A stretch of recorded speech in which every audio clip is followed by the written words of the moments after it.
7/31/24 করালাম cholecystectomy surgery এবং হচ্ছে ওর কমপ্লিকেশনগুলো কী কী হয়। তো ফার্স্ট যেটা হচ্ছে যে দু ধরনের সার্জারি করা হয় কোলেসিস্টেক্টমি 2 টাইপ, সেটা হচ্ছে যে একটা ল্যাপ্রোস্কোপি, একটা হচ্ছে যে ওপেন সার্জারি করা হয়। তো ওপেন সার্জারির ক্ষেত্রে ইনসেশন থাকে, বাট হচ্ছে ল্যাপ্রোস্কোপির ক্ষেত্রে ইনসেশন থাকে না। তো রুটিন হচ্ছে গলব্লাডার সার্জারির ক্ষেত্রে কী করা হয়, এই ইনসেশন একটা হচ্ছে ইনসেশন পারফর্ম করা হয়, সেটা হচ্ছে অ্যাবডোমিনাল ক্যাভিটিতে, সেটার নাম হচ্ছে যে কোচার ইনসেশন। তো কোথায় করা হয়, সেটা হচ্ছে যে রাইট আপার হচ্ছে কোয়াড্রান্টে করা হয়। এটা কার ক্ষেত্রে করা হয়, ওপেন কোলেসিস্টেক্টমির ক্ষেত্রে এটা করা হয়। এবং হচ্ছে আফটার রিমুভাল অফ গলব্লাডার একটা কী করা হয়, টিউব ইনসার্ট করা হয়।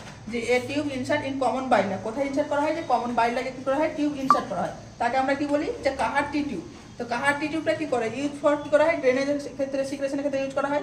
আর এটা আফটার সার্জারি হচ্ছে আফটার 2 উইকস পর্যন্ত এটা ইউজ করা হয়। পার ডে সিক্রেশন যদি 500 to 1000 ml পার ডে থাকে তাহলে হচ্ছে এটা নর্মাল, বাট এর থেকে বেশি যদি থাকে তাহলে হচ্ছে কি ইনফর্ম করতে হবে ডক্টরকে।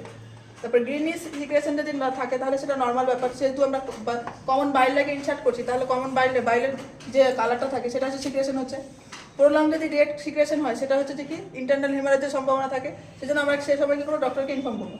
দেন হচ্ছে কমপ্লিকেশন অফ কোলিলিথিয়াসিস। কোলিলিথিয়াসিসে কী কী কমপ্লিকেশন হতে পারে, যে কোলিলিথিয়াসিসের মোস্ট কমনলি যে কমপ্লিকেশন হয় সেটা হচ্ছে কোলেসিস্টাইটিস। কোলেসিস্টাইটিসের ক্ষেত্রে কী হয়, যে inflammation of the gall bladder, এটা কি হচ্ছে মোস্ট কমন কমপ্লিকেশন। তো কার কমপ্লিকেশন, এটা কোলেলিথিয়াসিসের কমপ্লিকেশন।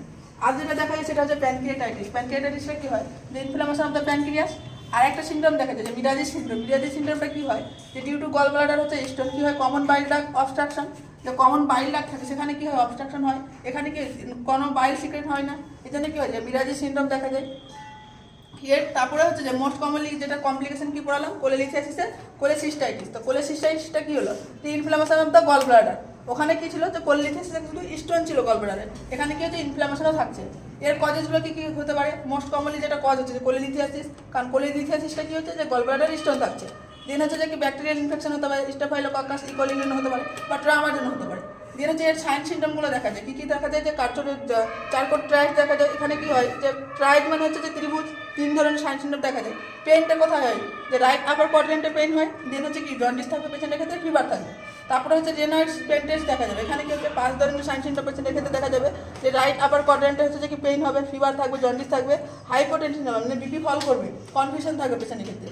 আর একটা দেখা যাবে যেটা মার্ফিস সাইন। মার্ফিস সাইনটা কি হচ্ছে, যে যখন হচ্ছে পেশেন্টের কী করবে, যে রাইট হচ্ছে হেপাটিক মার্জিন, মানে কি হচ্ছে এটা হচ্ছে রাইট হেপাটিক মার্জিন এরকম জায়গা আসছে, তাহলে কী করবো, আমরা যদি ওখানে প্যালপেট করে দেখি এবং সে সময় বলি পেশেন্টকে কি ডিপ ব্রেথ নাও, তাহলে কী হবে, সেখানে সিভিয়ার পেইন হবে। তাহলে সেখানে কী হচ্ছে, মার্ফিস হচ্ছে যে সাইনটা কি হচ্ছে পজিটিভ থাকছে পেশেন্টের ক্ষেত্রে। এগুলো হচ্ছে সাইন সিমটম গেল। আর ডায়াগনোসিস ট্রিটমেন্ট হচ্ছে সেম হচ্ছে কোলেলিথিয়াসিস যেটা করেছিলাম, সেম সাইন সিমটম প্লাস হচ্ছে যে কি ট্রিটমেন্ট ডায়াগনোসিস হবে। আজকে এই পর্যন্ত।